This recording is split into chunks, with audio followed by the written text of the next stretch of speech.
뭐 모두가 공감하는 부분이겠지만 이렇게 감동이 있고 또 즐거움도 있고 그런 잔치인 것 같습니다. 또 제 개인적으로는 또 좀 긴장도 됩니다. 이렇게 그 과정을 제가 경양교회에서 준비 과정들을 이렇게 간접적으로 접하면서 온라인 영상 모임 이런 것들을 하면서 기도 모임으로 이 행사를 준비해 왔고, 여러분들이 막 기대감을 갖고 그렇게 임하는 모습들을 봐서 이게 저도 준비하는 입장에서 책임감도 막 갖게 되고, 또 중간중간에 요청사항 같은 것들이 있는데 뭐 유인물이나 뭐 아무튼 뭐 여러 가지 자료들에 대해서도 요청하고 뭐 부탁하고 또 필요한 거 없는지 물어보고, 이런 준비 과정들도 굉장히 좀 신경을 많이 쓰고 있구나라는 것들을 많이 느끼는 행사인 것 같습니다. 또 이제 와서 보니 뭐 변지수 청년이 저한테 오자마자 저 보고 옛날 중고등부 뭐 학위 수양회 하는 동기 수양회 했던 것 같아요. 뭐 이렇게 하면서 자기의 감격을 막 저한테 막 붙들고 막 얘기를 하는데 저도 뭐 뒤에서 여러분 찬양하고 뭐 이렇게 첫날 그 뒤 모습을 보는 순간부터 저도 설레고 굉장히 여기가 우리가 이 자리에서 처음 모였는데도 이 자리가 굉장히 예배의 그 자리, 자연스러운 우리가 들여왔던 모습처럼 너무 즐겁고 행복한 모습이었습니다. 첫째 날 저녁 식사 때 이제 그 강사분들이랑 또 교역자들 식사를 했습니다. 그래서 이제 뭐 메뉴가 해물 뭐 이런 메뉴였는데, 이제 테이블마다 이렇게 앉는데 3명씩 앉는 자리가 있어서 제가 거기 같이 강사분들이랑 앉았습니다. 세 분 목사님 교수님들. 그래서 이제 자리에 앉아서 이게 끓기 시작해서 제가 해물을 자르고 이렇게 담아드리고 있었어요. 근데 이제 신 교수님께서 아니 뭐 강사님이 이런 거 하고 있냐고 그러면서 뭐 강사님이 같이 앉아서 좀 이렇게 도와주세요 이렇게 하는데 3명 앉는 자리라서 이제 제가 그렇게 한 거였어요. 근데 이제 감사하죠. 그래서 생각해보니까 저도 그게 자연스러운 거예요. 이제 사실 그러니까 제가 막내이기도 하고 당연히 제가 막내이기도 했고 제가 늘 뭔가 대회측인 것 같고 제가 막 늘 막 뭐 교회에서 이렇게 행정을 맡고 이러다 보니까 너무 자연스러운 그림이었던 것 같아요. 저 스스로도. 그래서 뭐 아무쪼록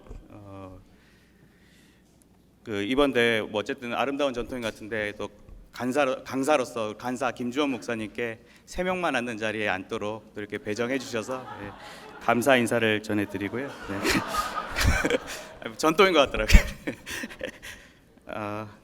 아마 제가 지금 이 얘기를 하는 거는 뭐 그 이야기를 하려고 한 게 아니라, 아마 처음에 수련회 이제 접하셨을 때 이 강사 명단 보시고 김대희 교수님, 신승욱 교수님인데 장지성 목사님 이렇게 해서 아마 의아하신 뭐 경우도 있을 것 같아서 뭐 간단하게 자기소개를 지금 하는 상황입니다. 그래서 사실 경양교회에서 지금 협동목사라고 소개도 해줬고 뭐 협동목사로 지금 대외적으로는 그렇게 돼 있지만 사실 부목사 사역을 하고 있고요. 또 실제로는 지금 신학대학원에서 이렇게 또 상황이 또 이렇게 되어서 강의도 하고 있습니다. 그래서 사실 둘 다 지금 하고 있는 상황이고요.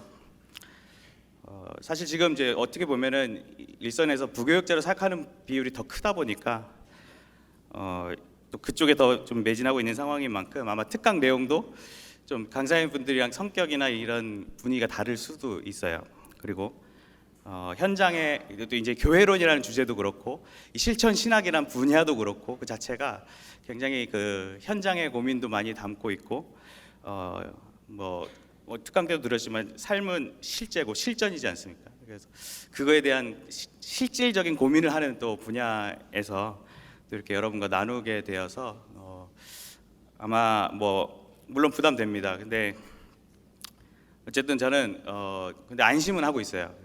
첫째 날 제가 특강 들을 때 경규성 목사님한테 나 안 해도 되겠다고 첫째 날, 둘째 날 특강 들으면서 사실 제가 할 내용들의 중요한 그런 원리나 그런 내용들은 다 설명을 해주셨기 때문에 저는 이미 뭐 그 야구에서 보면은 그 마지막 투수가 나오는데 한 10대 0으로 이기고 있는데 지금 제가 나오는데 그러니까 교수님들도 감사하고 여러분들도 너무 막 은혜를 듬뿍 받고 있는 것 같아서 저는 좀 부담도 있지만 또 편한 마음이 이렇게 공존하는 가운데 이렇게 특강을 진행합니다.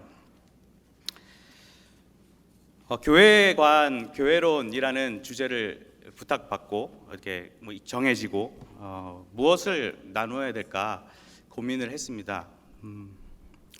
새벽에도 말씀드렸지만 교회론이라는 주제가 굉장히 넓게 잡으면 스펙트럼이 굉장히 넓어지는 거죠.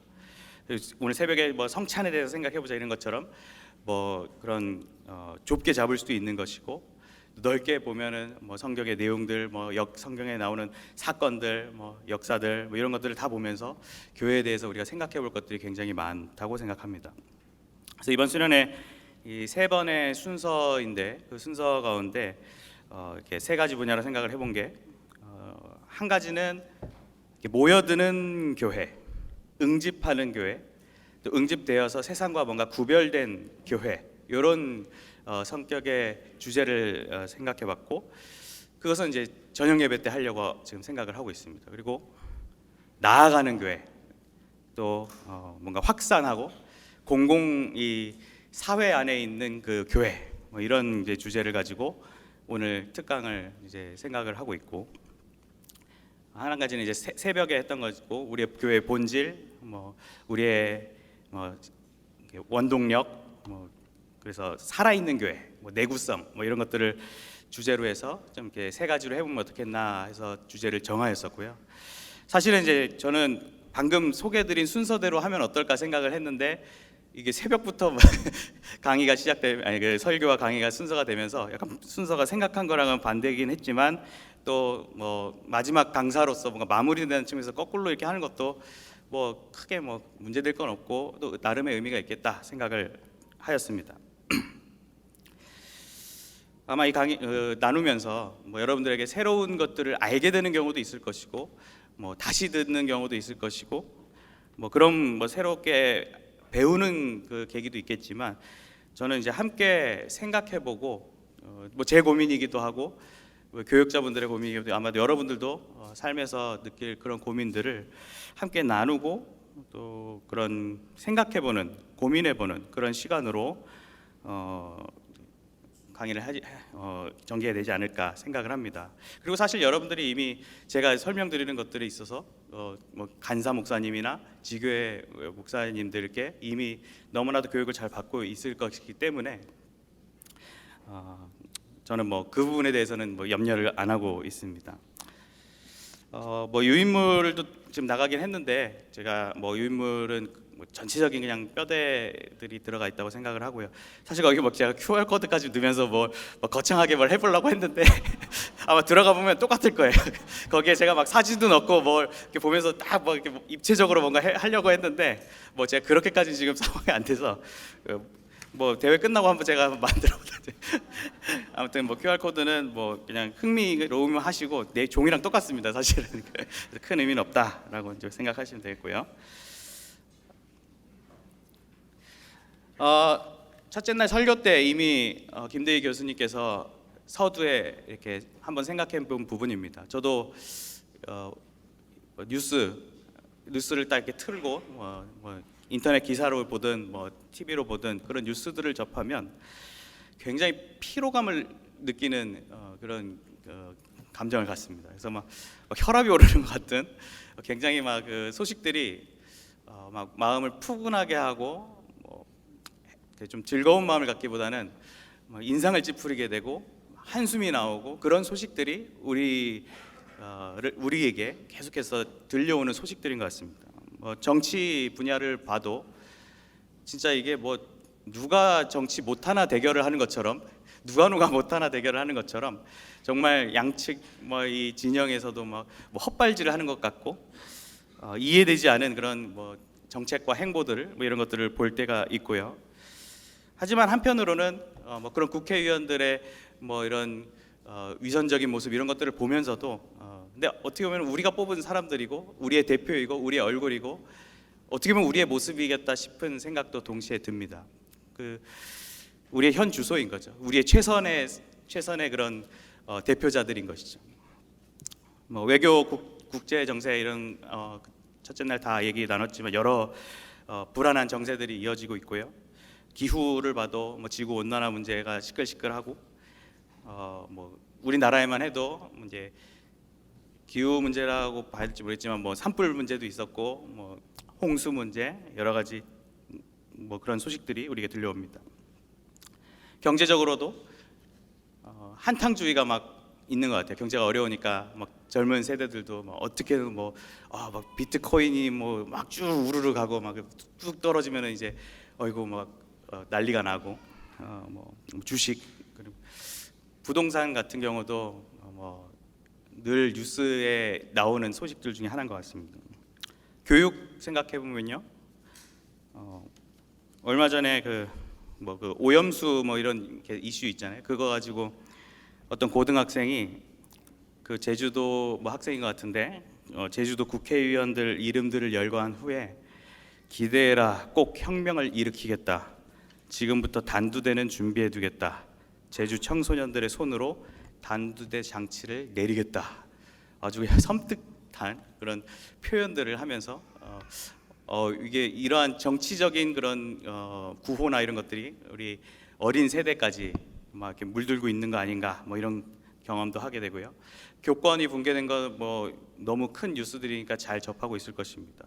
뭐 일반 교육에 있어서 교사가 자살을 한 경우도 있었고 피습을 당한 경우도 있었습니다. 그래서 최근에 이런 소식 들으면 막 머리가 아파지는 뭐 그런 소식들이고요. 뭐 특수교육 그 뭐 주호민 그런 그 만화가 사태도 있었죠. 뭐 아주 여러 이야기들이 있더라고요. 그리고 또 사회적으로 봤을 때 이 칼부림 뭐 이런 것들을 보면서도 교회에서도 고민했어요. 이거 교회 호신용품을 좀 혹시 모르니까 이거 스프레이라도 좀 구비해라는 이런 회의를 막 할 정도로 굉장히 사회 안에서 경직돼 있고 두려움이 공존하고 있는 모습을 우리가 봅니다. 근데 그런 그 할부림했던 사람들의 원인들을 보면은 뭐 게임 중독이 된 사람도 있었고 세상 가운데 어릴 때부터 완전 소외돼서 그렇게 커왔던 그런 성장 배경도 있었고 뭐 경제적인 고통을 당하는 경우도 있었고 여러 상황들이 있었죠. 근데 그 가운데 안타까웠던 거는 굉장히 젊은 사람이었다는 거예요. 대학 청년 시기에 있는 사람들이 주로 그런 범행을 저지르는 것을 이렇게 보면서 또 우리에게 많은 생각을 안겨주는 것 같습니다. 마약 문제도 있고요, 뭐 갈등 문제, 뭐 불신하는 문제 이런 것들이 이 사회에 만연하고 있습니다. 이런 사회의 모습들을 보면서 내릴 수 있는 작은 결론은 무엇이겠습니까? 뭐 우리가 다른 것들을 뭐 제쳐두고서라도 그런 지금 제가 말씀드린 이런 우리 주변을 감싸고 있는 뉴스만 보더라도 이 사회가 굉장히 병들어 있는 것 같습니다. 제 생각에는, 제 눈에는. 그리고 사회가 병들어 있다는 이 말은 곧 이 사회의 구성원인, 이 사회를 이루고 있는 이 구성원들의 모든 사람들의 마음도 굉장히 약해져 있다라는 것을 느낄 수 있죠. 뭐 그걸로 인해서 뭐 여러 또 뭐 정신적인 치료를 받는 뭐 그 경우도 있고 여러 가지 상황들이 있죠. 그래서 제가 이번 주제 제목을 정하면서도 뭐 사실 언어 유희죠. 뭐 처치요법이라는 말을 이렇게 만들어봤는데 제가 언어 유희를 좋아하는 편이고요. 뭐 이해하시죠? 바로 이거 내용을 처치 교회 영어식 표기 처치의 발음을 이렇게 한글식으로 해서 그 표기에도 동음이어로 이렇게 한 거죠.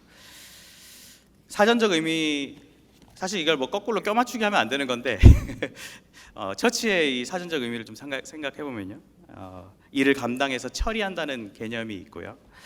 또 처리하여 없애거나 죽여버림이라는 무서운 제가 이거를 하려고 한 건 아닌데 이게 이제 그런 단어 의미도 있습니다. 세 번째는 상처나 헌대 따위를 치료함이라는 이제 의미고 저는 이제 처음에는 세 번째를 생각을 했어요. 세 번째로 생각해서 이런 내용으로 또 나눠야겠다 생각하고 시작을 했는데 생각해 보니까 사실 이 세 가지도 다 하나님의 일하심으로 적용은 가능은 하겠더라고요. 그래서 하나님께서 일을 하시는 분이죠. 일하시는 분이시고 하나님께서 일하심의 수단으로서 이 교회를 사용하시고 이 교회를 통해 세상을 변화시켜 가는 것, 또 악을 도말하시는 공의의 하나님의 성격을 우리가 생각을 해본다면 뭐 처리하여 없애버리거나 죽여버림이라는 뭐 정의도 연결은 뭐 지을 수 있다고 생각을 하고요. 어쨌든 세 번째, 이 택한 백성을 싸매어 주시고 또 그들을 회복시켜 주시는 하나님의 개념을 생각해 보려고 이렇게 제목을 정해봤고요. 본론으로 들어가서 우리가 먼저 교회란 무엇인가라는 것을 간단하게 짚어보려고 합니다. 아마 이 부분은 이 질문에 교회란 무엇인가라는 질문에 아마 그 대답도 굉장히 무수히 많을 것입니다. 여러분은 교회하면 무엇이 가장 크게 그려지십니까? 아니면 우선적으로 떠오르십니까? 뭐 그런 것들을 스스로 생각을 해보시면서 또 우리가 교회에 대해서 계속 생각을 해보면 좋을 것 같습니다. 네, 교회 어원으로는 뭐 구약에서 크게 두 가지, 신약에서 두 가지 이렇게 꼽아볼 수 있습니다. 카할이라는 단어로 해서 콜, 부르다라는 그 칼이라는 단어에서 유래한 불러 모으다, 소집하다라는 개념을 지니고 있습니다. 또 에다라는 단어가 있는데 회중, 뭐 이런 야다라는 어근에서 유래한 단어로 지정된 장소에 모이는 것, 뭔가 집회의 의미, 회중, 뭐 이런 개념을 담고 있습니다. 그래서 이 개념을 잡아두시고 또 신약으로 가면은 많이 들어보신 에클레시아라는 단어가 있죠. 그래서 부름을 받아 나온 사람들의 모임, 교회의 가장 보편적인 명칭이기도 하고 또 실제 지교회, 뭐 가정교회 이런 교회라는 용어가 쓰일 때 많이 등장하는 표현으로 이해하면 되겠습니다. 그래서 좀 총칭하는 그런 표현으로도 이해를 하시면 되겠고, 수나고게라는 개념으로 또 역시 종교적 모임이나 뭐 그런 것들이 이루어진 건물을 지칭한다. 그래서 간단하게 이렇게 표로 정리한 그런 그림도 보시면 그러니까 무형적인 개념 그리고 유형적인 개념으로 분류를 이렇게 뭐 해볼 수는 있습니다. 물론 뭐 이게 좀 중첩되는 개념들이 있지만 크게 분류를 하면 그렇게 이해를 해볼 수 있고, 그래서 무형적인 소명에 부르심을 받은 그런 개념, 또 실제 공동체적인 그런 집단적인 개념 이런 것들로 우리가 이해를 해볼 수 있습니다. 그 외에 여러 기타 표현들이 있습니다. 뭐 그리스도의 몸, 뭐 성령의 전, 하나님의 성전, 그리고 위에 있는 예루살렘, 또 새 예루살렘, 하늘의 예루살렘, 뭐 이런 표현들. 진리의 기둥과 터, 뭐 큰 집. 여기서 큰 집은 뭐 큰 대형 교회를 의미하는 것은 아니겠죠. 큰 하나님이 계신 뭐 집 이렇게 이해를 하시면 될 것 같습니다. 그리고 또 뭐 신령한 집, 그리스도의 신부, 뭐 이 여러 가지 표현들이 이 교회의 그런 의미를 담아내고 있고 교회를 나타내는 용어들로 우리가 이해할 수 있습니다. 그렇다면 교회의 정의는 무엇일까? 하나님의 택하심을 받고 부르심을 받아 세상으로부터 빼어냄을 받은 자들의 모임이라고 되어 있습니다. 성경 구절이 정리된 표현이겠죠. 고린도전서 1장 2절과 또 요한계시록 17장 14절의 이런 표현들을 우리가 교회에 정의를 내리는데 참고가 될 만한 표현들이라고 할 수 있습니다. 그런 교회의 참 의미는 이런 무형적인 성격이 또 많이 강조가 되죠. 그래서 영적이고 심령 그런들의 모임과 교통이 핵심이다. 그래서 영적인 단체로 이해가 되고 있고 참 본질은 그것의 영성에 있다라는 설명들로 많이 이렇게 표현이 됩니다. 교회 구별에는 또 뭐 여러 구별 방식이 있겠죠. 여러 교회를 이렇게도 보고 저렇게 분류를 할 수 있는데 유형 교회와 무형 교회, 또 전투적 교회와 승리적 교회, 조직적 교회와 유기적 교회, 아마 다들 잘 이렇게 접해 보셨고 또 이해하고 계신 개념이라고 생각을 합니다. 그래서 교인들이 단순히 모여 있는 그 모임의 유형 교회 안에 또 그 개념이 무형 교회로도 또 이 교회라는 바운더리 실제로 교인이지만 뭐 자신의 사정으로 인해서 교회 밖에 있는 그런 분들도 있을 수 있잖아요. 그런 분들을 포함해서 무형 교회로 다 이해를 하고 있는 것이죠. 영적인 공동체. 그리고 전투적 공동체와 승리적 공동체, 그리고 조직적 교회, 외적인 조직과 정치가 이루어지는 그런 형태, 그리고 유기적 교회는 성도 간의 영적인 또 유기적 구성, 이런 것들을 우리가 이해해 볼 수 있습니다.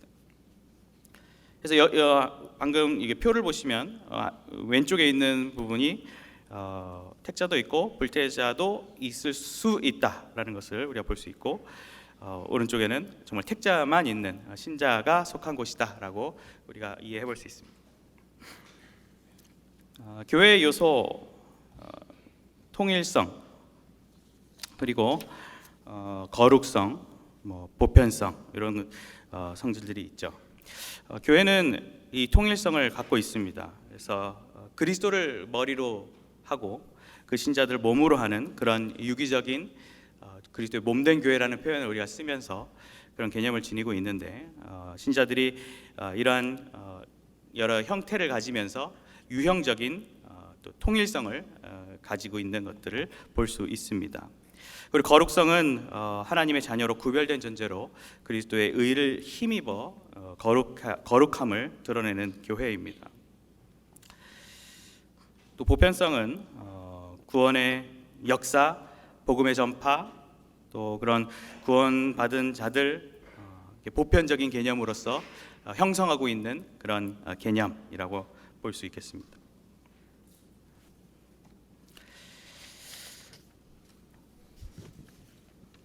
교회의 표지, 요거는 약간 이제 이론적인 개념으로서 빨리 지나가도록 하겠습니다. 말씀의 참된 전파, 그리고 성례의 정당한 시행, 그리고 권징의 신실한 시행이라고 우리가 볼 수 있겠습니다. 뭐 다 쉽게 이해하실 거라 생각을 하고요. 특별히 성찬은 제가 새벽에도 함께 나누었지만 이런 권징 같은 거, 여러분들이 아마 교회에서 권징이 이루어진 거를 경험한 거 이렇게 보거나 경험한 경우는 많지 않으실 것 같아요. 요즘 사실 이런 권징이 좀 잘 시행이 안 되는 경우도 있고요. 물론 여러분이 모르게 권징이 시행되는 경우도 있습니다. 그런 여러 상황들이 있으니까 아무튼 뭔가 체감하는 그런 것들이 좀 많이 적은 시대인 것 같기도 하고요. 실제 한국 교회에서도 이런 권징이 좀 잘 시행되지 않는 그런 반성들도 있고 그런 이야기들도 있습니다. 그래서 우리가 이런 부분들을 교회 표지로 생각하고 여기고, 또 우리가 이런 권징이 이루어질 수 있다는 거. 근데 이 권징이 무슨 사람을 찍어서 추출해 버리는 그런 개념은 아니라는 거죠. 그래서 그 겉면이나 이러한 절차를 통해서 이 한 가족이고 한 형제된 자매된 그런 성도 교인들을 영적으로 구하고 다시 회복시키는 것에 큰 목적이 있다는 것을 우리는 또 잘 기억할 필요가 있습니다. 자, 그 교회는 제가 이 정도로 교회가 무엇인가, 우리가 이제 정립돼 있는, 정의돼 있는 그런 내용들로 제가 그냥 훑어봤고요. 이제는 좀 실질적인 고민을 한번 이렇게 이야기를 나눠보려고 합니다. 그러면 세상은 이렇게, 우리 교회는 이렇게 우리가 정의하고 정립돼 있는데 세상은 교회를 어떻게 보고 있는가라는 것을 생각을 해보면요. 여러분들은 지금의 교회가 어떤 모습이라고 생각을 하십니까? 여러분의 개인 그 출석교회일 수도 있고 한국교회일 수도 있는데, 일단 과거의 한국교회를 먼저 좀 생각을 해보면요. 일단 과거에 이제 우리가 이런 복음이 전무하던 그런 이 땅에 이제 선교사님들이 들어오게 됐죠. 선교사님 들어오면서 복음의 도입이 굉장히 어려운 시간들이 있었습니다. 그래서 이런 선교적인 이제 선교사님들이 오신 거니까 이 선교 정책, 네비우스 선교 정책이라고 해서 그런 토착 교회를 형성하는 그런 이제 시도들로서 이런 선교 정책들이 펼쳐졌고, 복음이 이제 실제적으로 우리나라 사람들에게 전파가 되고 교육이 되고, 그러면서 이 교회로서 또 감당할 수 있는 여러 사회적인 역할들도 감당을 하였습니다. 교회 형성과 더불어서 특히 여성 교육이나 일반적인 교육, 의료, 구호, 이런 사회적인 그런 공적 영역에 있어서도 선한 역할을 발휘했던 그런 교회의 모습이 있습니다. 뭐 기록을 봐도 그렇고요. 그런 어려운 시대, 그 당시 굉장히 어려운 시대였겠죠. 살기도 어렵고 복음도 몰랐지만 그런 시대적 상황 속에서 아마 이 교회는 굉장히 선하고 굉장히 좋은 기관, 아니면 좋은 단체, 좋은 사람들, 이런 이미지가 굉장히 강했을 것입니다. 표준이 이게 선함의 표준이었고 뭔가 기대가 되고 나에게 늘 유익을 줄 것 같은 아마 그런 그 기관이 교회로 이렇게 여겨졌다고 생각을 합니다. 그렇게 하고 이제 많은 세월이 지났고 기독교 100년 역사 이렇게 쭉 지나고 현재 한국교회 얼마 전에 기독교 윤리 기윤실이라고 하죠. 그래서 조사를 잘 한 건지 모르겠지만 아무튼 전국 19세 미만 1000명을 조사를 해봤대요. 응답자 74%가 한국교회를 신뢰하지 않는다라고 답했다고 합니다. 그리고 이제 한 네 가지 답이었던 것 같아요. 아주 신뢰하지 않는다, 좀 신뢰하지 않는 편이다, 이런 답들이었던 걸로 기억하고, 신뢰한다라는 쪽은 21%에 불과했다라고 하고 있습니다. 아마 제가 자료에는 이것만 넣어드린 것 같은데 2020년 이게 1월, 그러니까 코로나가 그때 이제 막 시작하기 아주 그때, 그러니까 사실은 이제 그 전에 교회 인식들이 그 전 코로나 전이라고 볼 수 있겠죠. 거기서는 신뢰가 31.8%였다고 해요. 신뢰하지 않는다가 63.9%. 우리가 이 숫자 가지고 막 절망하고 이러자는 건 아니지만 전체적인 분위기가 신뢰한다라는 것이 10%랑 떨어졌다는 것은 충분히 우리가 고민해 볼 수 있고 이러한 체감되는 사회의 시선들, 부정적인 그런 분위기들을 우리가 볼 수 있는 부분인 것 같습니다. 왜 이런 현상들이 나타나고 있는 것인가라는 고민이 아마 들 것입니다.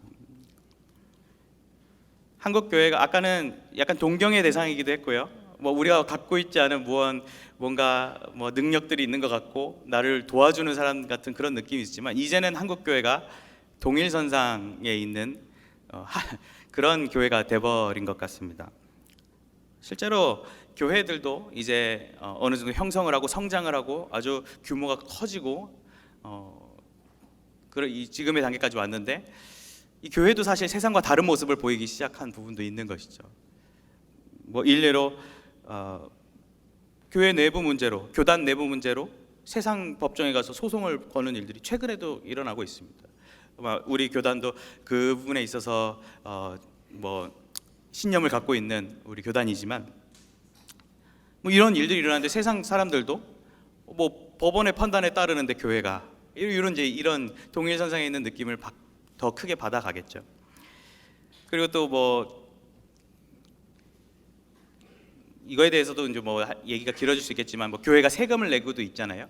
세금을 내고 있다 보니까 저도 그런 걸 처음 해봤어요. 그래서 연말정산을 해야 된대요, 저보고. 그래서 전에는 이런 걸 뭔 개념인지도 모르고 용어도 너무 어렵고 그래가지고 오래 걸리고 그 권사님들 계속 불러가지고 저희 힘들게 하고 그랬는데, 이제는 이제 교회가 마치 세상에 그냥 한 직장인 것처럼 약간 그렇게 여겨지는 인식이 분명히 있습니다.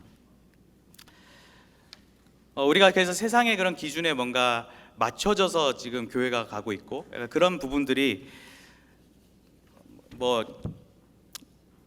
꼭 부정적이다, 무조건 나쁘다라고 말하고 싶은 건 아니고요. 그런 분위기가 지금 있다는 것이죠. 긍정적인 것도 있습니다. 그냥 제 생각인데, 예를 들어 제네바 신학대학원이 교육부 인가를 받으면서 교육부에서도 이제 그러면 또 이제 간섭이나 이런 제재라면 그걸 제재라고 할 수도 있고 여러 가지 이제 조건들을 말을 하는데, 예를 들어 장애인 시설 같은 거를 잘 이렇게 구비를 해라. 계단, 그래서 제 신혼 와보시면 알겠지만 이렇게 이런 완만한 이런 그 길도 만들어 놓고 그런 거 있잖아요. 그런 것들 사실 우리가 생각지 못하고 있었던 부분들을 이렇게 짚어주는 그런 효과는 있을 수 있겠죠. 그런 것들이 있다면, 그런 부분들이 발휘가 된다면 사회적으로 우리가 더 생각할 수 있는 것들을 얻을 수 있다라면 긍정적인 것인데, 또 굉장히 제한을 받는 경우도 많이 있습니다. 뭐 저기 우리 은정수 목사님 첫째 날 오셨는데 그 시흥시의 이야기를 듣는데 상가 건물에 이제 앞으로 교회 간판을 달지 못한답니다. 이거 뭐 지금 저도 더 알아보긴 해봐야 되는데 뭐 이게 말이 되나 막 이제 이런 일들이 이제 막 점점 뭐 오히려 선을 넘는 것 같은 이제 그런 일들이 이제 슬슬 일어나기 시작하고 아까 뭐 세금 낸다고 했잖아요. 교회가 고용노동부에서 교회에다가 노사협의회를 신설을 하라는 겁니다.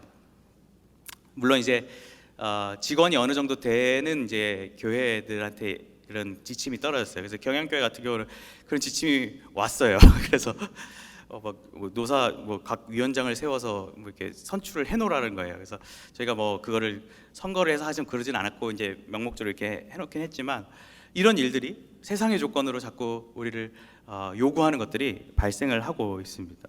뭐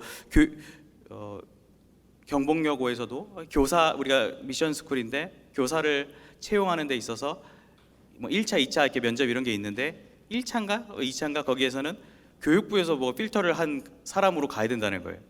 그래서 저 이게 뭐 사립학교에 너무 또 더욱이 미션 스쿨에 관여하는 거 아닌가 막 이런 감정이 들고 여러 뭐 상황들이 우리를 그런 감정을 느끼게 만들고 있습니다. 우리가 초기 한국교회의 역할을 안 하고 있나요? 저는 그렇지 않다고 생각을 합니다. 아까 교회가 성장하고 교회가 커가고 또 교회가 이렇게 형성하고 사회 영향력을 발휘하면서 우리가 감당해야 할 선한 영향력들을 계속 발휘하고 있다 생각합니다. 그걸 안 하진 않다고 생각합니다. 오히려 잘 해온다고 생각을 하는데 세상은 그 기대감이 굉장히 높아진 기대감이 있지 않은가 그런 생각 듭니다.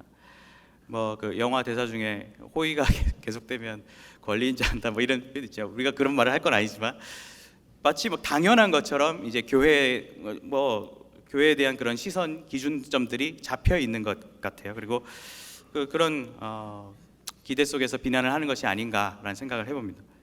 그리고 그 판단 기준들이 굉장히 이제 세속화되어 있다는 것이죠. 그 판단 기준이 예전에는 뭐 없거나 뭐 어떻게 보면 좀 기독교가 만들어 놓은 그런 기준들에 뭔가 초점이 되어 있었다면 이제는 막 여러 세상적인 그런 기준 속에서 이 교회가 가야 할 그런 것들을 교회에 대해서 재단하고 평가하고 막 요구하는 그런 기준들이 굉장히 세속화되어 있다는 것이죠.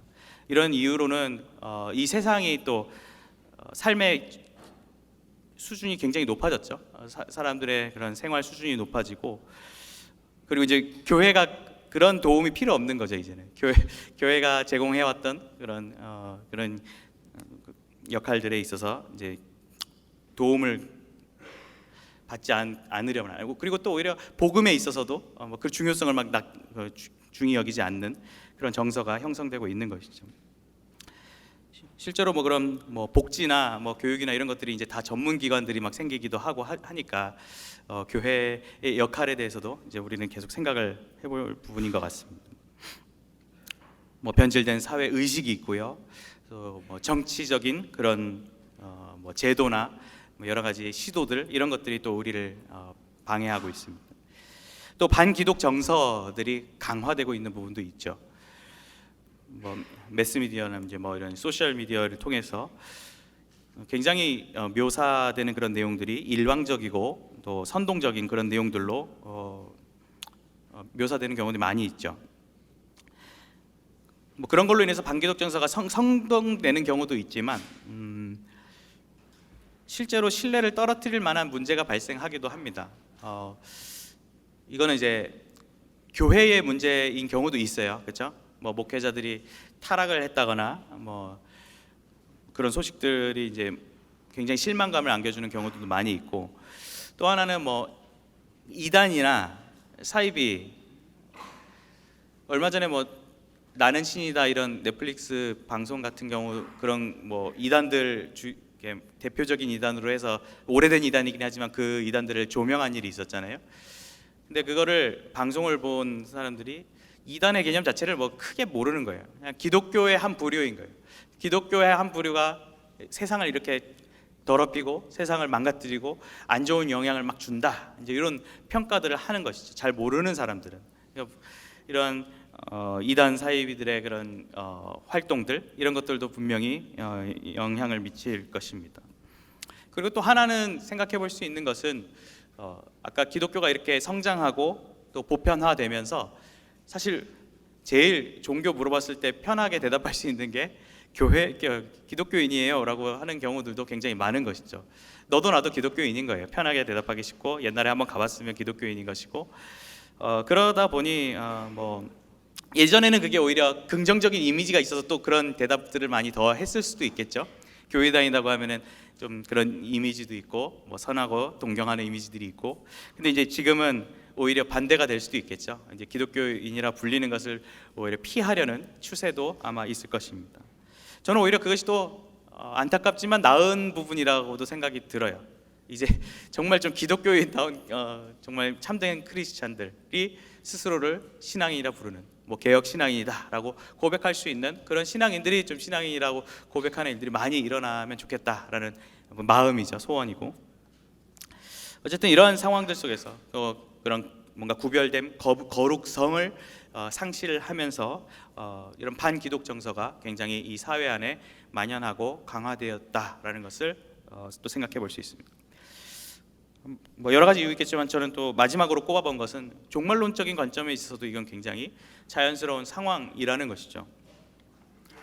마태복음 24장 9절과 13절에 제가 읽어드리면, 그때의 사람들이 너희를 환난에 넘겨주겠으며 너희를 죽이리니 너희가 내 이름 때문에 모든 민족에게 미움을 받으리라. 그러나 끝까지 견디는 자는 구원을 얻으리라 라고 성경 구절은 우리에게 소망과 또 미리 예견과 소망을 함께 안겨주고 있습니다. 자, 그럼 세상은 이렇게 우리를 바라보고 있고 그런 원인들도 대충 이렇게 우리가 살펴봤습니다. 그러면은 세상과 교회의 관계는 그럼 어떻게 있어야 되는 겁니까? 라는 질문으로 우리가 나아갈 수 있을 것입니다. 어쨌든 이러한 긴장감은 지금도 긴장감이 있고, 여러 차별금지법 이런 그 얘기도 들어보셨겠지만, 이러한 소식들은 계속된 긴장감을 형성을 하고 있습니다. 근데 긴장감이 덜해지진 않을 것 같습니다. 긴장감은 계속 더 격렬해지고 더 강력해지고 우리에게 막 골머리를 안기려는 그런 시도들이 계속해서 일어날 것입니다. 우리가 세상을 어떻게 바라볼 것인가? 교회가 아니지만 어떻게 보면 좀 이렇게 문화관, 세계관처럼도 우리가 연결해서 지금 생각을 해보는 것인데, 리처드 니버의 5가지 문화 유형이 있습니다. 리처드 니버가 사실 신정통주의를 대표하는 좌파 신학자입니다. 나는 개혁 신앙이다라고 해놓고 신정통주의 좌파 신학자를 지금 들이미냐고 아마 비난하고 의심하고 그런 분 수도 모르겠지만, 굉장히 유명하고 영향력 있는 그런 틀을 만들어 놓았던 것이죠. 그래서 이런 신학적인 담론을 이야기하는 데 있어서 이렇게 인용이 되기도 하고, 그 이론들이 먼저 이렇게 꼽아놓은 그런 집대성한 그런 것이 있다면 그것이 언급될 수밖에 없는 상황이 생기기도 하죠. 그래서 그 틀 자체에 대해서는 우리가 좀 한번 생각해 볼 수 있는 부분이 될 것 같습니다. 물론 그렇다고 해서 우리 일반화, 절대화 오류를 하면 안 되겠죠. 제가 이 틀에서 리처드 신학에 우리가 한번 심취해 보자 이런 그 내용이 아닙니다. 그러면 안 되고, 실제로 신정통주의에서도 이 리처드 니버를 이렇게 비판하는 경우도 있고요. 여러 가지 상황들이 있습니다. 어쨌든 5가지 유형을 보면은 그건 아마 정리해 놓은 있는 것 같은데, 원래는 문화와 그리스도, 그리스도와 문화, 그 책도 실제 있습니다. 그래서 번역된, 그래서 거기에 저는 이제 세상과 교회라는 대입이 되잖아요. 그래서 그 대입을 해서 한번 이렇게 정리를 해볼 수 있지 않겠나 생각을 해보는데, 문화와 세상과 대립하는 교회인 것, 서로 이제 으르렁거리는 관계인 것이죠. 세상과 대립하는 교회, 그리고 또 세상에 속한 교회, 그리고 세상 위에 있는 교회, 그리고 세상과 뭔가 역설적인 관계에 있는 교회, 그리고 세상을 변혁하는 교회, 이런 유형으로 정리를 해볼 수 있을 것 같습니다. 첫 번째, 세상과 대립하는 교회는 뭐 약간 수도원 신앙 이런 개념으로 좀 이렇게 이해하면 될 것 같아요. 뭐 제세례파, 뭐 터툴리안이나 뭐 이런 계열로 이해를 하면 될 것 같습니다. 문화를 굉장히 악으로 규정을 하고 뭔가 서로 이렇게 갈 수가 없는, 절대 뭐 가선 안 되는 약간 이런 자세를 취하고 있습니다. 이원론적 세계관을 가지고 있는 것이죠. 문화에 속한 교회는, 세상에 속한 교회는 대표적인 학자로 꼽아보자면 뭐 슐라이어 마허라는 뭐 소위 실천 신학의 아버지다 뭐라고 불리는 그런 학자를 꼽을 수 있는데, 간단하게 얘기하면 그냥 자유주의 신학이라고 보시면 되겠습니다. 자유주의 신학이고 교회와 세상을 굉장히 동일하게 보고 뭐 그냥 섞어도 상관이 없는, 뭐 전혀 이질감 없는 그런 개념으로 이렇게 보일 수 있을 것 같습니다. 또 문화 위에 있는 그리스도는 뭐 약간 로마 카톨릭과 같은 그런 개념으로 이렇게 보시면 될 것 같고, 지배하고 뭔가 군림하고 그런 개념으로 우리가 이미지로 생각해 볼 수 있겠습니다. 세상과 역설적 관계에 있는 교회, 그것은 약간 신정통주의적인 그런 관점인데, 뭔가 대립은 돼 있지만 서로 상호 보완이 되고 뭔가 이렇게 서로 반대되는 부분이 있지만 서로 필요한 만큼 영향을 주고받는다, 뭐 이런 개념으로 이렇게 이해를 하고 있는 것입니다. 그리고 마지막에 문화를 변혁하는, 세상을 변혁하는 교회, 이 개념은 이제 여기 이 책이나 이걸 정리하는 데 있어서는 이제 뭐 칼빈 뭐 이렇게 분류를 합니다. 그래서 세상을 변혁해가고 그 안에서 그 역할을 감당하고 변화를 시켜 나간다, 이제 뭐 이런 개념인데, 사실 이 자체를 이렇게 비판하는 경우도 있습니다. 그렇기 때문에 이게 그냥 틀인 거지, 이거 가지고 너 몇 번이야 뭐 이렇게 해가지고 오늘 저녁에 막 골라, 뭐 이건 아닙니다. 물론 뭐 이거 한 3초만 대답하면 5번이 맞는 것 같아 이렇게 대답은 하겠죠. 근데 이제 이거를 단순하게 그냥 이렇게 볼 게 아니라 우리가 깊이 생각을 해보고 또 적절한 우리의 방향은 무엇일까 고민해 볼 필요가 있습니다. 아까 그 5번도 개혁주의 아니다라고 이런 주장하시는 분들의 입장을 뭐 소개를 드린다면, 세상을 변혁한다는 것 자체가, 그 말 자체는 어떻게 보면 이 세상은 악하다라는 또 전제 조건이 있다라는 것이죠, 그렇죠? 근데 우리 개혁주의 신앙에서는 일반 은총의 그런 교리를 우리가 따르고 이 세상 안에서 하나님께서 충분히 이 세상 안에서의 조성해 놓으신 하나님의 일하심을 나타내는 그런 개념들을 우리가 말하고 또 우리가 따르기 때문에 이 세상을 악한 것으로 규정하는 것은 문제라는 거죠. 그래서 이 변혁하는 것도 사실상 신정통주의에 가깝다, 이제 이런 주장도 있습니다. 뭐 저도 그거 동의되는 부분이 있고요. 그래서 결국은 또 그렇게 변혁을 함으로써 문화에 군림하고 세상 위에 있는 교회 3번과 같은 개념으로 결국은 가게 될 것이다, 뭐 이렇게 정리를 하기도 합니다. 그렇죠? 뭐 그럴 수도 있겠죠. 그래서 저는 이거를 그래서 너 몇 번이야 이렇게 대답하기가 참 어려운 그런 유형이라고 생각을 합니다. 그래서 이거는 그냥 우리가 생각하기 위한 틀로서 제가 제시를 한 것이고요. 뭐 방향으로 단순하게 얘기하자면 5번이 맞을 거고요. 다만 여기서 중요한 포인트는 이 세상을 우리가 잘 정립해야 된다는 것이죠. 변혁해야 될 부분도 있는 것이고, 때로는 피해야 될 부분도 있는 것이고, 또 우리가 함께해야 될 부분도 있는 것입니다. 우리가 뭐 어제 특강 때도 과학 이야기를 들었지만 과학은 좋은 거다라고 하였죠.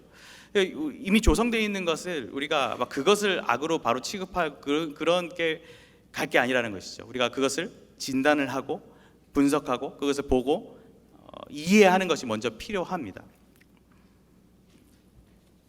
그래서 막 이렇게 칼빈주의자들은 맨날 막 칼 차고 다닌다고 해서 다 막 잘라버리고 막 그렇게 한다는 뭐 그런 뭐 조롱 섞인 그런 표현도 있지만 물론 우리가 뭐 단칼에 딱 해야 되는 건 분명하고요.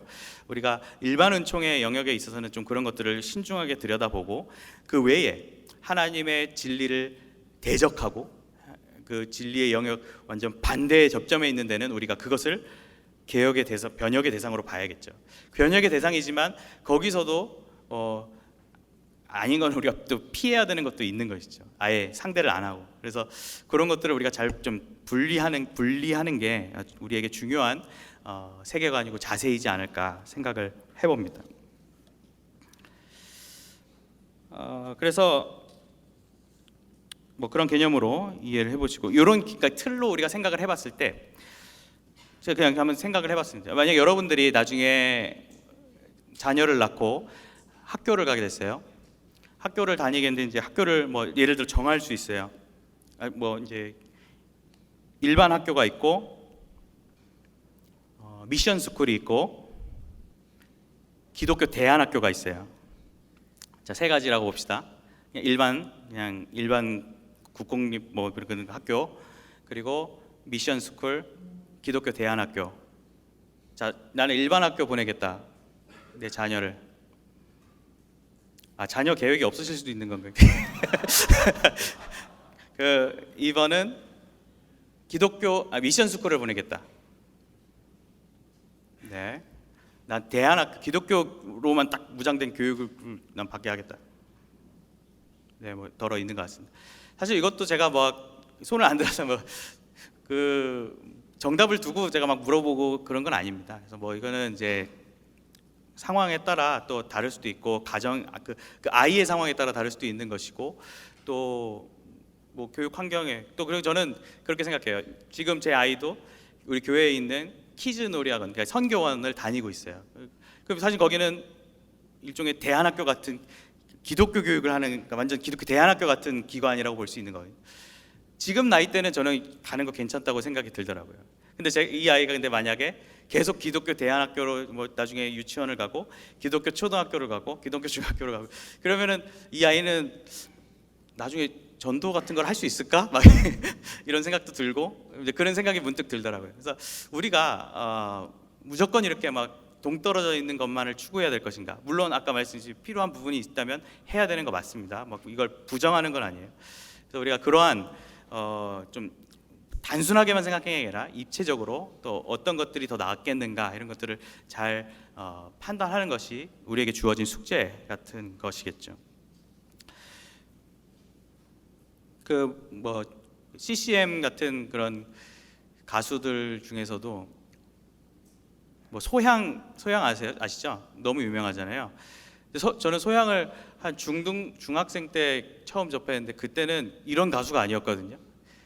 그냥 말 그대로 찬양 앨범 내는 가수였어요. 근데 보니까 막 나중에 막 무슨 대가수가 돼가지고 막 방송에서도 많이 나오고 그러더라고요. 저는 근데 그것도 되게 굉장히 멋지고 좋다고 생각을 합니다. 그래서 뭐 찬양이나 이런 것도 또 그 주제이니까 길게 얘기는 안 하겠지만, 우리가 세상에 임하는 데 있어서 우리의 모습이 어떠해야 될까, 역할이 어떻게 해야 될까, 이런 것들을 너무 좁게 생각할 것도 아니고, 또 너무 다 거기에 던지는 것도 아니고, 그러니까 우리가 그 지점을 잘 정하는 것이 우리 삶의 숙제예요, 사실.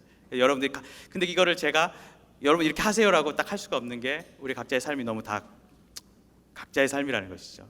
분야가 다르고 역할이 다르고. 그렇다면 이제 우리가 이런 관계성을 한번 생각을 해봤다면, 이제 교회가 세상이 이제 옆에 소위 처치요법이죠. 오늘 우리 그 주제 처치요법. 그럼 어떻게 처치를 해나갈 것인가? 앞선 그 한국 초기 교회 그런 배경을 우리가 생각해봤을 때, 교회에 대한 우호적이고 되게 긍정적인 마음들이 있다고 했잖아요. 근데 저는 사실 아직 그거 남아 있다고 생각을 합니다. 교회에 대한 비난이 있다는 건요, 기대감이 있다는 거거든요. 사실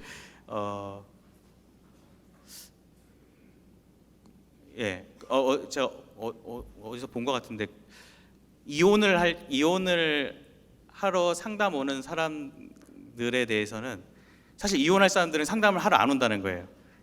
뭐 그런 글을 제가 어디서 봤는데, TV 그 캡처한 거를, 사실은 뭔가 있으니까 계속 싸우고 뭔가 비난을 하고 뭔가 얘기를 하고 있다는 거예요. 물론 이제 그 기준은 아까 말했지 세속적 기준이기 때문에 그걸 뭐 100% 맞춰서 아름다운 그런 거를 뭐 할 수는 없겠지만 기대는 하고 있다는 거예요. 그래서 우리가 세상은 요구하고 있고 마치 우리가 그걸 구조 요청을 한다고 생각을 한다면 우리는 그걸 거기에 출동해야 되는 것이고 또 우리가 거기에 응답하고 처치를 해 주어야 하는 것이죠.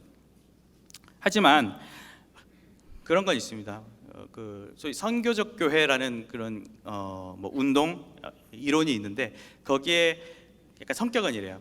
선교를 위해서라면 하면서 뭐든 막 할 수 있는 거예요. 선교를 위해서라면 나의 막 복음도 막 그 중단하고 가리고 막 이런 선교에 굉장한 막 초점을 맞춘 그런 무브먼트인데 그거에 대한 우리가 기준점도 정해야 되는 거예요. 이것도 이제 숙제죠. 선교를 위해서라면 뭐 다 뛰어들 것인가? 아니면 어디까지 할 것인가? 우리가 어디까지 그 역할을 해낼 것인가? 뭐 이런 숙제들이 있고요. 그런 요구들이 있을 때 우리는 물론 그런 요구 자체에는 응답하는 것이 마땅하죠. 저도 교회에 있으면은 외부에서 전화가 굉장히 많이 옵니다. 그러면 이제 뭐 따뜻한 목소리로 저는 뭐 어디 단체를 운영하고 있는 뭐 어느 기관의 어느 장입니다. 뭐 이런 이렇게 하면은 이렇게 얘기가 막 길면은 이제 결국은 이제 후원을 해달라는 말씀이에요. 그래서 이제 제가 얘기를 들으면 그렇다고 제가 뭐 사실 제가 결정권자도 아닐 뿐더러 거기서 답을 예 알겠습니다 그러면 뭐 제 계좌 넣으시면 바로 보내드리겠습니다 이렇게 할 수 없잖아요.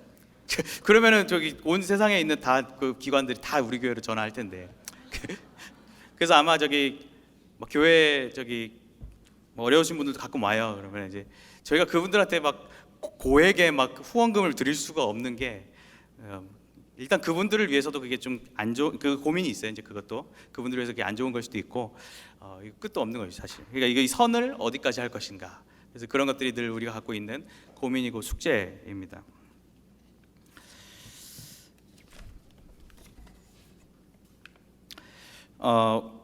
이런 분야에 대해서 고민을 하는 게 그 기독교 진영에서 소위 요즘 그 코로나 시대를 지나면서 목소리가 많이 나오고 있는 게 뭐 교회 공공성, 공공신학 이런 것들을 아마 이렇게 들어보신 경우도 있고 뭐지 뭐 이런 경우도 있을 겁니다.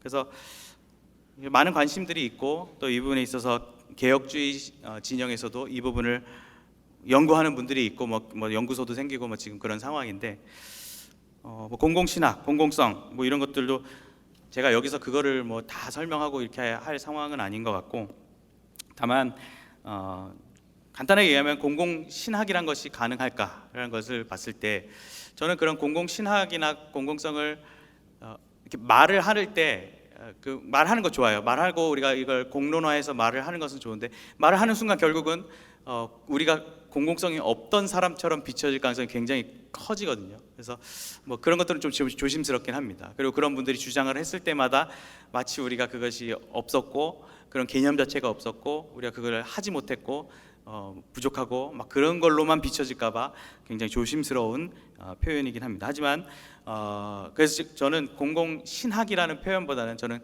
공공성이라는 정도로만 표현하는 게 좋다고 저는 개인적으로 생각을 하고요. 그리고 그 공공성은 이미 우리 개혁주의 신앙에 포함이 돼 있고 지금까지 있어 왔고 우리가 마땅히 해와야 되는 것인데 평가받지 못한 부분도 분명히 있을 거고요. 또 부족한 부분도 분명히 있었을 겁니다. 우리가 그런 것들은 뭐 보완해 가야겠죠. 그래서 이러한 공공신학의 개념, 뭐 공공성, 뭐 이런 것들을 주장하는 목소리도 많이 나오고 있는데 뭐 고무적인 부분이 또 있고 염려되는 부분도 분명히 있습니다.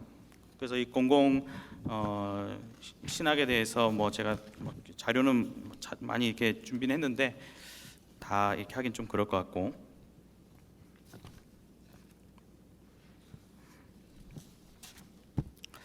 사실 이 공공성이라고 하지만 공공신학이라고 말을 할 때 이것이 시작점이 이렇게 언제부터 시작했냐라고 했을 때 제가 말씀드렸지만 이거는 이미 기독교에 있던 개념이고 갖고 있는 건데 소위 말하는 뭔가 운동으로서 뭔가 신학 이론으로서 이렇게 제시된 거는 1960년대 후반 뭐 정도 해방신학, 뭐 광장신학 이런 것들로 제시된 그러한 신학 이론들이 나타나면서 나타난 개념입니다.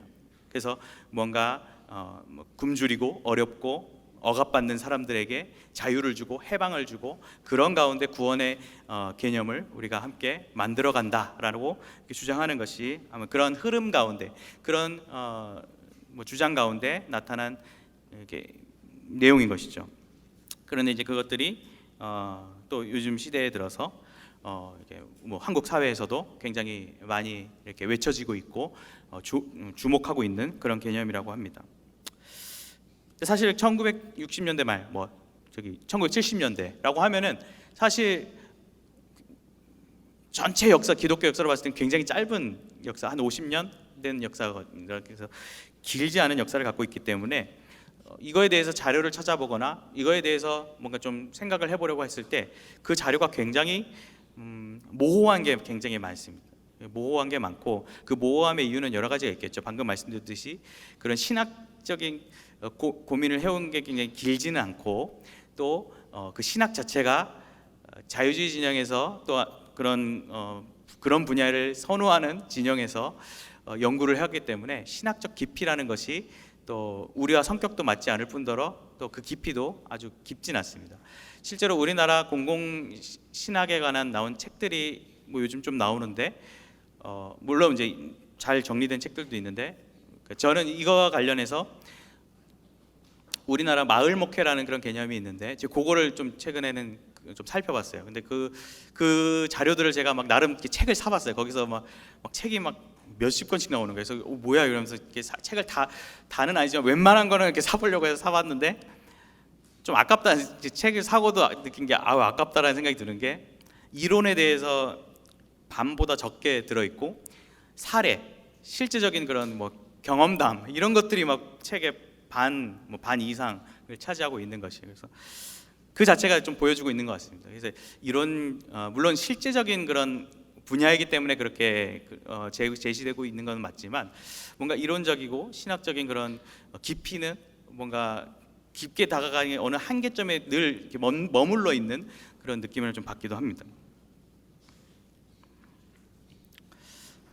하지만 제가 말씀드렸듯이 이런 공공성에 대해서 저는 결코 부정하고 싶지 않고 공공 신학의 막 거창한 그런 것까지는 제가 바르진 않지만 우리가 공공성에 대해서는 분명히 고민해보고 아까도 계속된 숙제라고 제가 말씀드렸지만 우리가 갖고 있는 각자의 자리에서 각자 또 속해 있는 그런 곳에서 우리가 분명히 어떻게 발휘해야 될 것인가 이런 것들은 우리가 생각해 볼 부분이라고 여겨집니다. 여러 형태가 있습니다. 아까 마을 목회를 기준으로 설명을 드리면 그것이 공공성의 우리나라에 형성된 그런 운동인데 지역 독거노인을 돕는다, 빈곤층 생활을 돕고 지역 주민 회의에 참여하는 거.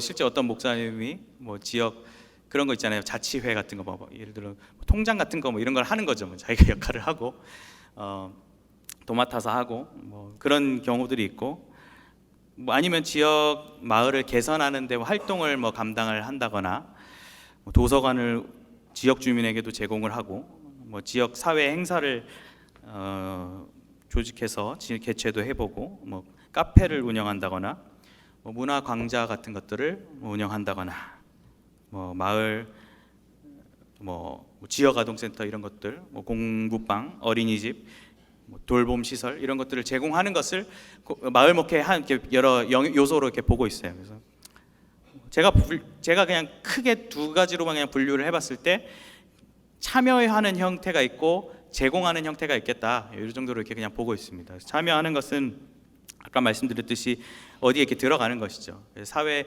일원으로서 내가 들어가는 것이죠. 그렇게 활동을 한다는 것이죠.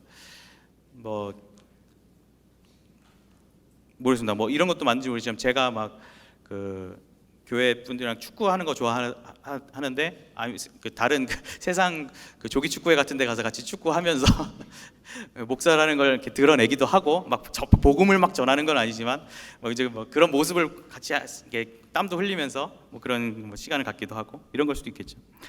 제공형은 또 역시 우리가 카페 아마 우리 경양교회는 카페가 있는데 주중에는 요즘은 안 하고 있지만 뭐 시민교회도 카페가 있는데 그걸 뭐 제공을 하나요? 지역 사회에 시민교회 예 그래서 아무튼 그런 뭐 바자회 같은 거 할 수도 있고 뭐 음악회 같은 것도 할 수 있고 뭐 경양교회에서도 바자회 하면 막 지역 주민들도 지나가면서 이렇게 막 뭐 이렇게 보긴 하거든요. 뭐 이런 것들을 뭐 말하는 게 이제 뭐 그 말 못게 그 이론하는 분들이 표현하는 겁니다. 그러니까 이게 뭐 이걸 가지고 이거는 돼 이건 안 돼 말을 할 수는 없습니다. 교회가 뭐 사회에서 영향을 발휘해주는 그런 것들 중에 사실은 이제 그 하나하나 항목마다 뭘 할 때 그거에 대해서 이렇게 검토를 하면서 생각할 수밖에 없지 뭐 이건 돼 이건 안 돼 이렇게 뭐 쉽게 얘기를 할 수는 없는 것이죠. 뭐 경양교회 예로 들어드리면 뭐 아까 그런 카페 같은 거가 있고 지역 아동 센터도 운영을 하고 있습니다. 그래서 그런 것들도 일종의 이 사회 안에서 감당할 수 있는 역할들, 그 청소년들을 이렇게 케어하고 또 그런 기본 교육도 시키고 그런 활동을 이렇게 보조해주는 역할들을 지역 아동 센터를 통해서 하고 있죠. 또 뭐 이번 올해 안에 아마 그 노인분들을 위한 데이케어 센터도 지금 이제 오픈하기 위해서 열심히 준비하고 계신 상황입니다. 그 외에 또 뭐 이런 것들도 있을 것 같습니다. 제가 우리 교회 경양교회에서 하는 걸 소개시켜드리면 교회가 지역 사회에 예를 들어 교경 협의회에서 교회와 뭐 경찰, 교구 협의회라서 교회와 구, 강서구 뭐 이렇게 해서 협의회라는 것이 있는데 뭐 우리 교회가 거기에 막 들어가서 막 여러 가지 활동을 하는 건 아닙니다. 하지만 거기에 뭐 행사를 할 때 뭐 부활절 뭐 이렇게 한다 할 때 제가 좀 이렇게 뭐 이렇게 지원금도 이렇게 가끔은 드리고 뭐 이제 이런 뭐 경찰 분들을 위해서 또 우리가 해줄 수 있는 역할 이런 것들을 합니다. 또 뭐 추수감사절 때 성도들에게 드린 헌금으로 국군 장병들을 위로하는 이런 역할들을 하고 있죠. 이런 것들이 뭐 우리가 이걸 통해서 뭐 사회 잘 보여야지 막 이렇게 뭐 이제 그걸 우리가 얘기하면서 이렇게 한 건 아니지만 뭐 그런 것들이 사회에 선한 뭐 영향력을 뭐 보여줄 수 있는 그 선함이라는 것은 분명히 세상적 기준에 가까운 선함이긴 합니다. 하지만 어쨌든 우리가 그런 이미지를 또 주는 부분이 되기도 하는 것이죠. 그 외에도 우리가 할 수 있는 것들은 여러 가지가 있을 것입니다. 여러분들이 이제 이러한 개념과 관점으로 생각을 해봤을 때 여러분들이 삶 속에서 이제 여러분들이 하나의 교회의 일원이고 여러분 스스로가 교회로서 감당해야 할 여러분들이 갖고 있는 역량과 또 뭐 장점들, 은사들 그런 것들을 통해서 여러분들이 세상 속에서 감당할 수 있는, 제공할 수 있는 그런 것들이 분명히 많이 있고 이렇게 다양한 사람들이 모여 있다면 그 분야는 굉장히 폭이 넓어질 거라고 생각을 합니다. 그래서 이러한 우리가 사회 참여나 뭐 이런 개념에 대해서 주로 삼을 수는 없어요, 사실은. 하지만 뭐 장점이 있다라는 것도 우리가 이렇게 생각을 하면서 장점이라기보다는 또 마땅히 해야 되는 부분인 것이고 이것에 대한 우리가 순서나 개념 같은 것들을 잘 정립을 할 필요가 있습니다. 이것이 우리가 앞뒤가 바뀌면 안 되겠죠. 아까 말씀드린 이것이 주가 돼서 이걸 위해서 교회를 뒤로 하고 이걸 위해서 교회가 바로 서지 못하는 일이 생겨버리면 결코 안 되는 것입니다. 아까 재정 같은 경우도 우리가 막 그걸 해서 하는데 교회는 막 뭔가 막 운영이 안 돼요. 이러면 안 되는 것이죠. 그리고 그런 공공성을 외치는 그런 공공신학을 말하는 그런 분들의 아까 제가 잠깐 언급드렸지만 정통적 개념을 굉장히 약화시킬 수 있다는 것을 우리가 염두에 두고 그들의 말을 좀 듣고 생각할 필요가 있습니다. 그리고 또 하나는 약화시킬 뿐만 아니라 그런 말을 하는 신학자나 운동가들의 활동을 잘 들여다보면요, 굉장히 자유주의 진영에 있는 분들이 그러한 이렇게 목소리를 내는 경우들이 굉장히 많이 있습니다. WCC 들어보셨고 뭐 그 개념을 아시겠지만 그 WCC에서 말하는 책임 사회라는 말이 있습니다. 그런 용어에 막 중심을 두고 거기에서 나오는 메시지들을 가지고 여기 자신들의 이 사역에 적용을 시키고 이렇게 목소리를 내면서 너희들도 해야 된다 이런 것들을 이제 운동화시키는 것들이 이런 공공신학을 외치는 분들의 목소리 중에 주된 목소리 중에 하나인 것이죠. 그래서 그런 것들을 우리가 볼 때 잘못된 신학, 잘못된 교회관 이런 것들을 가진 그런 목소리들에 유입이 되지 않도록 우리가 이러한 공공성을 유지해 나가는 데 있어서 그런 개념을 잃지 않도록 그 중심을 잘 잡아야 하는 것이죠. 그래서 우리가 그러니까 알고 있자는 것입니다. 여러분들이 막 나중에 이런 개념을 들을 때 오 좋다 그러면서 다 하자. 물론 좋은 거 해야 되고 유익한 거 해야겠지만 이런 중심을 잃은 채 하면은 무의미한 일이 돼버리는 것입니다. 더 나아가서요. 이게 뭐 아까 자유주의 진영 신학이나 이런 개념을 얘기했지만 이런 부분까지 있습니다. 정치적인 좌경화까지 개념이 있습니다. 공공신학에서는요 정치적인 참여까지 굉장히 강조하고 권장합니다. 그런데 흥미로운 건요 정치적인 참여라는 그런 틀, 그러한 행동 자체만 그러니까 하자고 주장을 하는 것이 아니라는 것이죠. 예를 들어 전광훈 목사, 뭐 여러분들의 각자 마음속에 뭐 그분에 대한 마음이 어떤지 모르겠지만 전광훈 목사가 그분이 어떻게 보면은 자신의 정치 활동을 하는 거잖아요. 정치적인 구호를 외치고 뭐 그 내용을 떠나서. 근데 만약에 틀만 제공을 한다면 기독교의 정치적인 참여를 해야 된다는 틀로만 얘기한다면 그거에 대해서도 인정을 해줘야 되는 것인데 그들은 그거는 아니라고 이제 자신들의 정치 색깔이 있다는 것이지 말이에요. 그러니까 그거에 대해서 판단을 하고 자신들이 원하는 방향의 정치색을 내면서 정치 활동을 하는 것을 주장하고 있다는 것이죠. 우리가 그런 것들을 봤을 때 제 말은 정광훈 목사를 인정해 달라는 얘기가 아니라 그들이 갖고 있는 이미 시각 틀이 있다는 것이죠. 그래서 그런 틀을 우리가 또 알고 그들이 말하고 그들이 활동하는 것을 접할 때 그런 것들을 경계하고 주의할 필요가 있습니다. 실제로 아까 마을 목회 제가 잠깐 말씀드렸지만 이 마을 목회 운동이 예장 통합 체계를 중심으로 굉장히 활발하게 이루어졌어요. 그래서 거기에서 연구도 하고 뭐 발표도 하고 실제적인 막 이런 운동으로서 여러 가지 활동을 많이 했습니다. 그런데 공교롭게도 국가 정책으로 마을 만들기 운동이라는 게 굉장히 활발하게 이루어졌습니다. 박원순 시장이 있을 때 이런 마을 만들기 운동에 굉장한 재정이 지원이 되고요. 그런데 이 지원되는 재정을 대부분 이 좌파 단체에서 지원을 받아서 자신들의 그런 목소리를 내는 기관으로서, 도구로서, 조직으로서 활용이 됐다는 것이에요.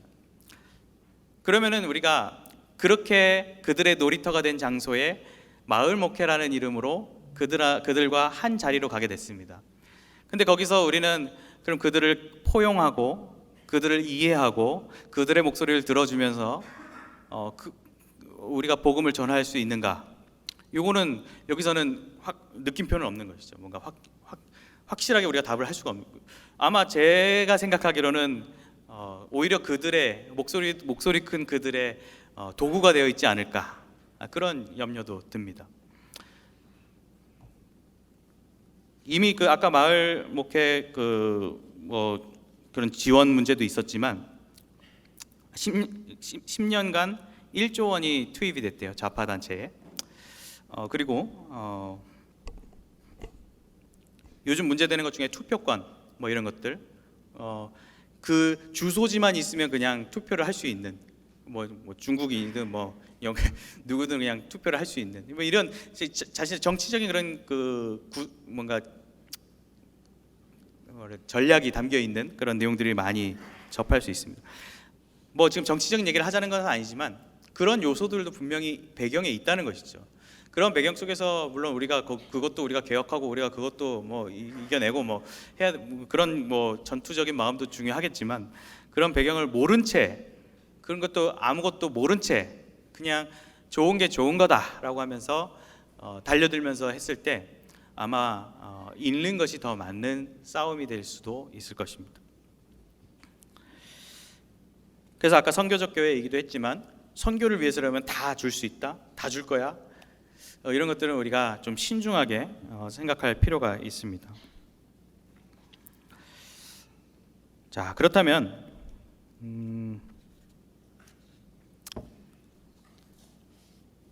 그래서 제가 이제 결론으로 가겠지만, 그래서 제가 여러분들이, 제가 사실은 공공성, 공공신학 이런 단어 자체를 그냥 말하지 않는 것도 좋은 자리일 수도 있어요. 근데 그냥 제가 얘기한 거는 언젠간 들을 수도 있고, 언젠간 여러분들이 또 접해서 뭐 이게 잘못 또 이해하거나 잘못 적용하고 있으면 안 되기 때문에, 뭐 또 우리 개혁신앙인이라는 모토, 우리가 이 주제 아래서 한번 알고 가는 건 좋겠다 생각해서 한번 언급을 해봤고요. 사실 이 부분은 개혁주의 진영에서도 계속해서 논의 중이고, 또 토론도 막 있고, 이거에 대한 평가도 막 엇갈리고 막 그런 상황 가운데 있습니다. 그래서 지금 말씀드리고 싶은 것은, 여러분들이 공공성에 대해서는 늘 고민을 하시되 공공신학을 막 추종하고 막 그거를 막 내가 막 어떻게 막 신학적인 그거를 내가 달성하겠다, 뭐 전면에 내세우면서 그렇게 가는 거는 주의할 필요가 있습니다. 그래서 그런 것들을 나눠보려고 하였고요. 자, 그러면 우리는 뭐 어떻게 세상을 고쳐 나갈 것인가? 그 요법이 뭔데?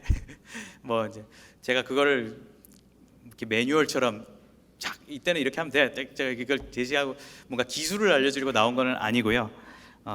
여기에 있어서도 이제 우리의 가장 중요한 우리의 갖춰야 할 소양이나 자세가 무엇인지 한번 좀 생각을 해보려고 합니다. 가장 중요한 것은 자기 점검이 먼저 우선되어야 할 것 같습니다. 우리가 아까도 분명히 이 교회 안에서의 문제도 분명히 있다는 것이죠. 뭐 고린도 교회 새벽에도 나눴지만 내부에서의 문제도 분명히 있는 것입니다. 그래서 우리가 그런 것들은 거기서부터 우리가 잘못된 것을 바꾸고 개혁하고, 우리가 철저하게 하나님 앞에 솔직하게 진솔하게 나의 반성할 점들을 잘 찾아봐야 합니다. 세상이 아닌 하나님 앞에서 해야 되는 겁니다. 세상 앞에서 세상적 기준으로 내가 평가받으면서 세상이 손가락질하는 거에 있어서 내가 그걸 바로 바꾸고 막 이게 지금 중요한 부분이 아닌 것이죠. 우리는 하나님 앞에서 내가 어떤 모습으로 서 있는가, 그것을 말씀의 조명 아래 나의 모습을 점검하고 변화시켜 나갈 필요가 있습니다. 그 다음으로 할 것은 고민하기인데요. 고민하면서 살펴보는 것입니다. 아까 말씀 나눴습니다. 우리가 이 사회 현상에 대해서 그냥 네이버 뉴스, 뭐 아니면 유튜브, 인스타그램, 거기서 그냥 들려오는 대로, 거기서 말하는 대로 그냥 이해하고 그거 가지고 막 그게 뭔가 마치 진실이고 그것이 정립된 그런 내용인 것처럼 이해한 후에 사람과 또 그걸 대화하고 그거에 대한 나의 막 염려를 막 퍼뜨리고, 이제 이런 것들이 섣불리 이루어지지 않도록 우리 사회 현상에 대해서 좀 명확하게 바라볼 필요가 있습니다. 그래서 우리가 사회의 좀 영역에 대해서 관심도 많이 가져야 할 것이고요. 뉴스도 뭐 이제 자주 보면 좋긴 좋죠. 그래서 좀 나의 시야를 잘 이렇게 넓혀놓고 그걸 보는 능력을 잘 훈련할 필요가 있습니다. 그래서 사회 현상을 보는 데 있어서 조금은 적극적일 필요도 있을 것 같아요. 우리가 자주 하는 것 중에 그냥 정치 문제는 난 관심 없어 이렇게 해서 약간 이렇게 초연한 자세로 세상과 뭔가 동떨어져 있는 삶처럼 표현하는 경우가 있어요. 저도 그 마음 충분히 이해하고 우리를 힘들게 하는 거는 보고 싶지도 않은 그런 경험들, 감정들 저도 너무 잘 압니다. 하지만 그럼에도 불구하고 여러분들이 거기에 좀 더 귀 기울이고 보고, 왜냐면 우리 삶의 현실이고 현 문제이고 우리의 삶의 무대이기 때문이죠. 그래서 우리는 그 부분에 있어서도 충분히 조금은 적극적으로 세상을 바라보고 거기에 답을 찾기 위한 좀 몸부림 같은 고민을 해야 할 필요가 있습니다. 그런 가운데 아까 말씀드렸던 일반 은총의 영역을 잘 구분해 내면서 이 성경과 십계명, 하나님의 말씀 이것과 반하는 그러한 것들을 잘 분별해내고 그것을 개혁하기 위한 고민, 노력, 우리의 또 이제 그런 발걸음들을 해 나가야 하겠죠. 그런 가운데 이제 그런 분별을 하는 가운데 하나님의 뜻을 우리는 잘 생각해야 됩니다. 하나님은 어떻게 지금 왜 이 상황을 주셨을까? 또 그런 가운데 믿음의 선진들이라면, 예수님이라면 어떻게 생각하고 어떻게 판단하셨을까? 어떤 것을 나에게 원하실까? 하나님 왜 나에게 이런 상황을 주셨습니까? 기도하면서 구하면서 우리의 답을 찾아가야 할 것입니다. 저는 또 그런 고민이 있다면 이런 믿음의 공동체 안에서 함께 이야기 나눠보는 것도 굉장히 유익하다고 생각을 합니다. 나만 내 판단에 빠진 것이 아니라 또 세상의 말을 듣는 게 아니라 믿음의 동역자들과 함께 이런 부분들을 함께 나누고 그 고민을 들어보고 또 새로운 아이디어도 나눠보고 또 그 답을 함께 찾아가는 그런 유익한 교제도 이 안에서 우리가 이뤄가면 더 낫지 않겠나 생각을 해봅니다. 그 가운데 우리가 가져야 할 자세가 또 아까 말한 그런 공공신학, 공공성에 대한 만능주의는 되지 않아야 되는 것입니다. 우리가 공공신학을 잘 해가지고 세상에 인정을 받고 세상에 좋은 영향을 미쳤을 때 우리는 우리 교회는 부흥할 거야, 기독교는 정말 이제 영광을 되찾을 거야, 이런 마음으로 그런 그 기대감으로 부풀려서 우리가 세상에 그런 영향을 발휘하는 자세를 가져서는 안 되겠죠. 그리고 세상과의 긴장감이 아까 처음에 있다고 나누었는데요.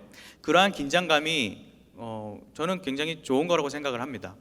그 긴장감, 세상과의 갖는 긴장감이 싫다고 이 세상을 떠날 수는 없는 거잖아요. 우린 이 세상에 있어야 되고 불편한 관계일지 모르겠지만 우리는 어쨌든 이 세상과 관계하고 이 세상에 속해서 갑니다. 물론 우리는 하나님께 속해 있다는 것이 우선적인 개념이겠죠. 그러니까 우리는 하나님께 속해 있는 것이고요, 세상에 거하는 것입니다. 그러니까 우리가 이 개념을 잘 이해하고 우리가 그러한 삶을 사는 우리의 모습을 갖춰가야 할 것입니다. 그래서 세상과의 긴장 관계도 하나의 과정이고 하나님께서 주신 그게 시험일 수도 있고 또 고난일 수도 있고 여러 가지 상황이겠지만 이러한 과정을 통해서 하나님께서 우리에게 각자에게 주신 자기 십자가로 지라고 하신 하나님의 그런 말씀에 순종하는 자세로서 우리에게 주어진 그러한 긴장 관계도 피하지 말고 긴장 관계를 누릴 건 아니겠지만 긴장 관계를 몸에 늘 안고 살아야 하는 것이죠. 그래서 그러한 오히려 그것을 피로감과 불평과 짜증으로 가는 것이 아니라 오히려 나에게 이러한 상황들을 주신 하나님께 감사하고 또 답을 주실 하나님께 감사하며 답을 찾아가는 것이겠죠. 그렇다면 이제 우리는 개혁하는 이제 자들이 되어야 하는 것입니다.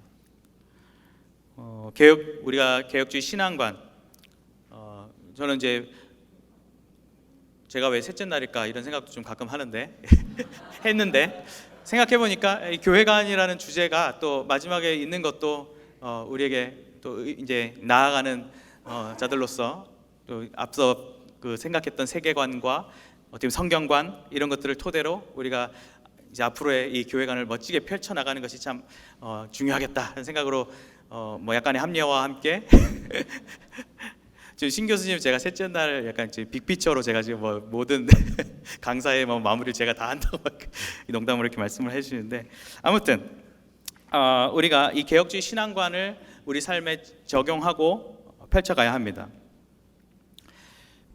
분명히 교회에는 오는 개념이 있고요, 나아가는 개념이 있습니다. 그래서 우리는 여러분에게 질문을 했을 때 여러분들이 있어야 할 곳이 교회당입니까? 세상입니까? 이 질문에 아마 그냥 바로 교회요 하기도 좀 그래서 막 생각이 막 좀 들 겁니다. 물론 답은 둘 다겠죠.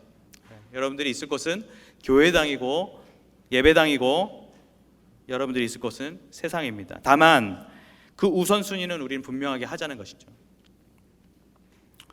하나님 중심, 성경 중심, 교회 중심을 생활 원리를 외치고 있는 여러분이라면 당연히 우리가 교회에서의 우리가 교회됨의 모습을 먼저 잘 갖추고 만들고 드러내는 가운데 이 세상으로 한 걸음씩 나아가야 하는 것입니다. 아까 이미 개혁주의 신앙에 그 개념이 있다고 말씀을 드렸고 성경에 우리 신앙에 그 개념이 공공적인 그런 개념이 있다고 했는데 대표적인 그런 것으로 아브라함 카이퍼를 꼽을 수 있습니다.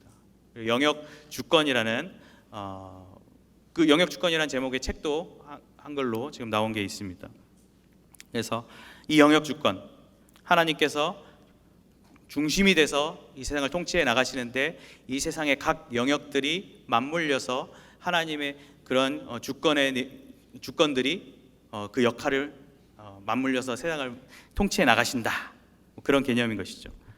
그래서 우리에게 이미 그러한 신앙의 개념, 그러한 양식 이런 것들이 있다라는 것을 잊지 마시고 또 그런 것들도 한번 그런 부분들도 한번 살펴보시고 뭐 지금은 이제 5분 남았으니까 각 지교에 가셔서 목사님한테 물어보시고 영역 주권 예, 아무튼 여러분들이 그러한 개념을 한번 좀 찾아보는 그런 자세를 가지면 좋을 것 같습니다. 하나님께서는 여러분들을 교회로 삼으셨고 교회로서 분명히 각자의 삶 속에 살 역할이 있다라는 것을 뭐 붙들면 되는 겁니다. 이 개념은 기준은 정할 수 없습니다. 뭐 누구는 어떻게 하세요? 제가 매뉴얼처럼 할 수 없습니다. 하나님 앞에 여러분들이 받은 각자의 숙제이고 또 각자의 삶의 현실입니다. 왜냐하면 또 무언가를 정했다 하더라도 그것이 다른 사람한테는 다른 형태일 것이고 또 그 시대마다 또 그 개념은 다를 것이며 상황들은 계속해서 변화하는 급변하는 시대이기 때문인 것이죠. 여러분들이 변하면 저는 사회가 변한다 생각합니다. 여러분들이 교회로서 이 교회가 변하면 세상 역시 생명을 가진다고 생각을 합니다. 우리 덕분에 세상이 정말 살아있다는 그런 개념으로 의인 시민과 같은 자세로서 여러분들이 이 세상을 바라보며 나아가야 할 것입니다. 그러니까 우리는 여러분들에게 주어진 세상이 더럽혀진 것 같고 막 더 이상 손 쓸 수 없다고 생각이 들 수도 있어요. 망한 것 같아요, 뭔가. 제가 대학생 초반 때였나 옛날 막 그 여기 근처 태안에 그 기름 유출 사건 있었는데 제가 작년 여름에 태안에 한번 갔는데 뭐 그냥 바다가 맑더라고요.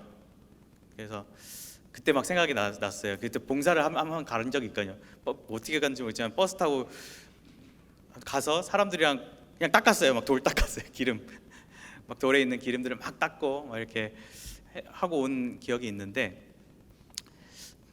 그런 개념 아닐까 생각합니다. 자연은 자연적으로 정화가 됩니다. 정화가 되기에 또 우리가 그 자연의 정화를 따르고 또 기다리고 하지만 또 우리가 그렇게 쓰임 받아서 역할들을 했을 때 그 결과는 또 더 선명하게 더 가시적으로 볼 수 있는 결과들을 맞이한다고 생각을 합니다.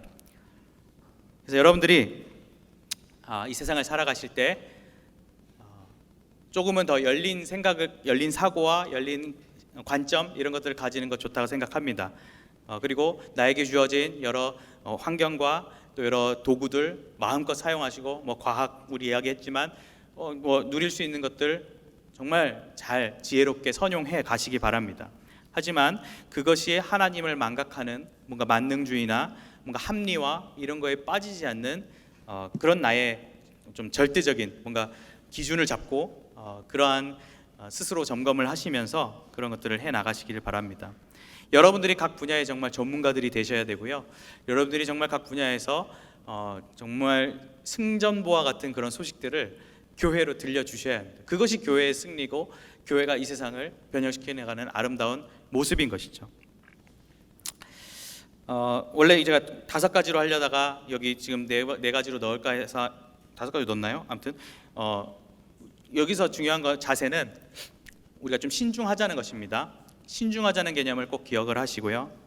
옛날 SFC 제가 요런 운전하면은 운전 가끔 이렇게 누구 못하는 거 막 이렇게 지적하게 되면 그 사람 되게 막 못하는 것처럼 몰고 가는 좀 그런 분위기가 있거든요. 그래서 SFC 때 이렇게 제가 전국 순회를 가는데 어떤 그 남자 운동원이 있는데 막 자기 운전 잘한다는 거예요. 그래서 막 다들 막 놀리듯이 너 뭐 운전을 잘해? 그래서 뭐 보지 못했으니까. 근데 어쨌든 이제 휴게소까지 갔다가 이제 그 다음에 그 친구가 운전을 한 순서가 됐어요. 그래서 아주 휴게소가 이제 나오는데 이 친구가 자기 되게 잘해야 된다는 생각이 들었는지, 근데 그게 잘해야 된다는 개념이 빨리 간다는 개념인지 모르겠는데 출발을 갑자기 그 휴게소 나오자마자 120 막 130 막 밟는 거야. 그래가지고 자기가 이걸 운전 잘한다고 하는 건지 모르겠지만 긴장을 했을 수도 있고, 다들 오히려 그날 더 운전 못하는 친구로 이제 낙인이 돼버리는 그런 일이 있었어요. 여러분들도 막 이런 막 이렇게 열정도 좋고 뭔가 하려는 그런 마음 좋습니다. 그런 것들을 해야 된다고 생각을 하고요. 다만 급발진이 되지 않도록 여러분들 정말 세상 자체가 이미 막 급발진과 같은 세상이거든요. 그러니까 여러분 막 여기 튀고 저기 튀고 막 할 때 오히려 그런 내가 급발진처럼 막 거기 들이받아 버리면 오히려 여러분들이 다칠 공산이 큽니다. 그래서 그 속도를 잘 찾아서 적정 속도로, 모르겠습니다. 이게 뭐 이런 표현이 좋은 건지 모르겠지만 어떤 보수 신학하는 신학자, 원로 신학자한테 질문을 했대요. 뭐 이렇게 뭔가 보수와 진보의 차이가, 신학의 차이가 뭐예요? 그러니까 보수의 특징을 이야기하면서 천천히 변화하는 것이다라고 이렇게 대답을 한 바 있다고 합니다.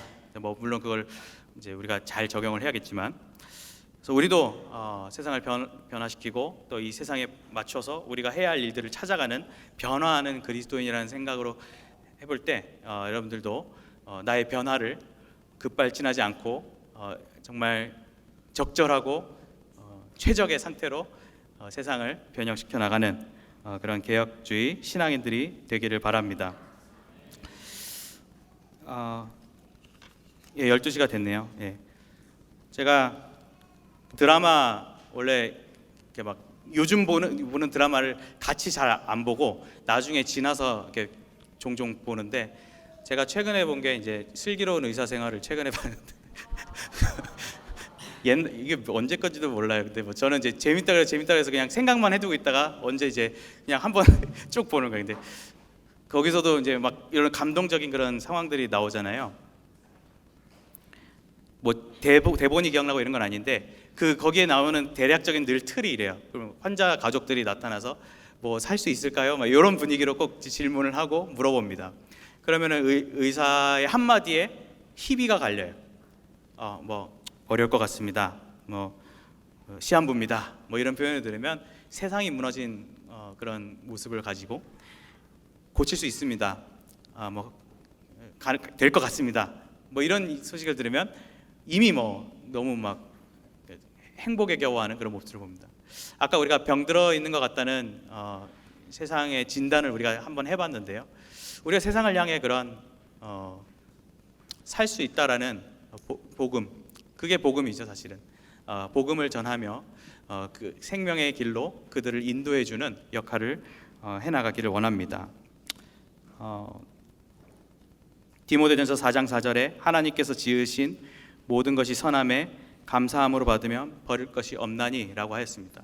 여러분들이 이 세상에서 세상을 바라보면서 이 교회로서 정말 하나님이 조성하신 이 환경 안에서 그 역할을 잘 감당해내시길 바라고, 이 나는 개혁신앙이다라는 이 주제가 다짐으로서의 나는 개혁신앙인에 대해서 이제 양쪽에 따옴표를 붙여서 여러분들의 대외적인 고백이 되시기를 바라며 특강을 마치도록 하겠습니다.